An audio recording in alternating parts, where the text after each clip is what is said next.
2-2 खासदार निवडले, पण कामाच्या कोऱ्या पाट्या आहेत. अनुभव नाही, काम नाही, तरीही तुम्ही मोठ्या मनाने त्यांना निवडून आणले. दोघांनीही खासदारकी वाया घालवली.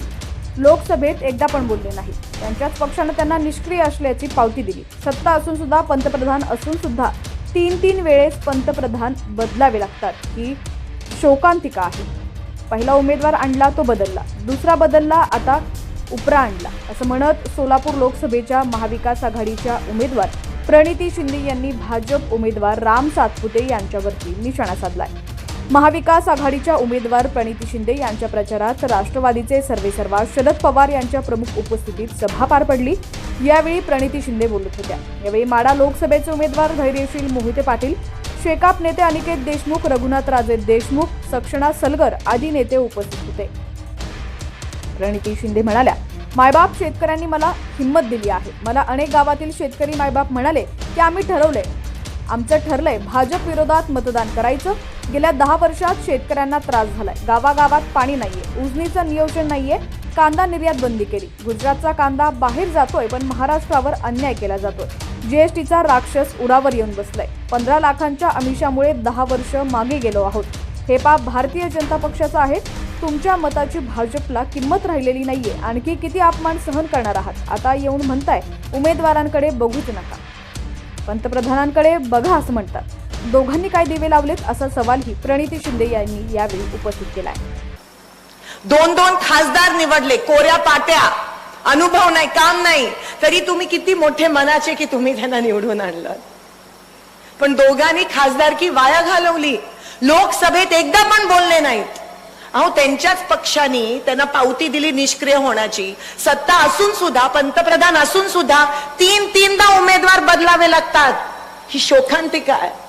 पहिला आणला तो बदलला, दुसरा आणला, दुसरा बदलला, आता उपरा आणला. म्हणजे तुमच्या मताची काय किंमत राहिली नाहीये बीजेपीला. अजून किती अपमान सहन करणार तुम्ही, किती अपमान सहन करणार?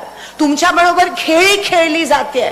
आणि आता येऊन काय म्हणतात की उमेदवाराकडे बघूच नका, पंतप्रधानांकडे बघा. पण दोघांनी काय एवढे मोठे दिवे लावले? मला या गोष्टीचा खंत वाटतो आणि मी बोलून दाखवते. शेतकरी मायबाप शेतकऱ्यांनी हिंमत दिली. काका, बऱ्याच गावांमधून आता असा प्रतिसाद आला. शेतकरी मायबाप म्हणाले की आम्ही ठरवलंय, आमचं ठरलंय, 3 महिन्याआधी ठरलंय की भाजपच्या विरोधात मतदान केलं पाहिजे. कारण का या 10 वर्षात जर सर्वात जास्त त्रास कोणाला झाला असेल तर माझ्या शेतकरी मायबापला त्रास झालाय.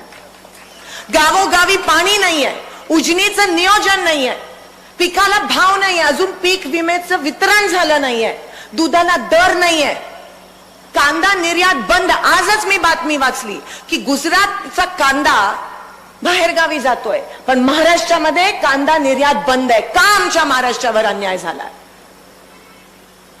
पाणी नाहीये आणि वर जीएसटीचं राक्षस तुमच्या उरावर येऊन बसलंय.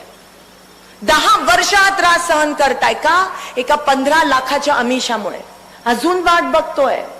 आज 10 वर्ष लागली आपल्याला कळायला की ते खोटं होतं, ते 15 लाखाचं आमिष. पण 10 वर्ष वाया गेली ना सोलापूरची. अहो, जेव्हा 10वी एक नापास होतो, 10वीत एक मुलगा नापास होतो, तेव्हा घरात दुखावटा असतो. आई वडील म्हणतात, बाप रे, ह्याचं 1 वर्ष वाया गेलं. पण 10वीच्या परीक्षेला परत तर बसू शकतो. 10 वर्ष आपण मागे गेलोय सोलापूर, त्याचं काय? हा पाप कोणाचा आहे? भारतीय जनता पक्षाने.